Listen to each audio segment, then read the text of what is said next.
We're going to perform an oil change on a Kipor KDE 12STA, but this oil change in principle is the same for all of the cabinet machines.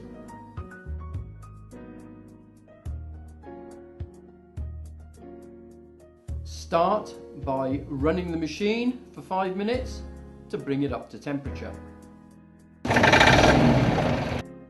Open the side doors, locate the dipstick, and the drain plug is below.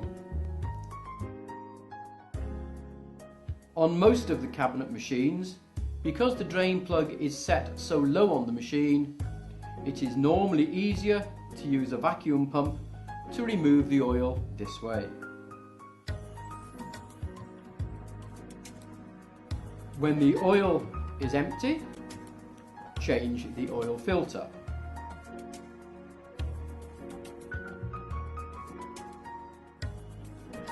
When replacing the new filter, just put a small amount of oil onto the rubber seal to help it screw into place.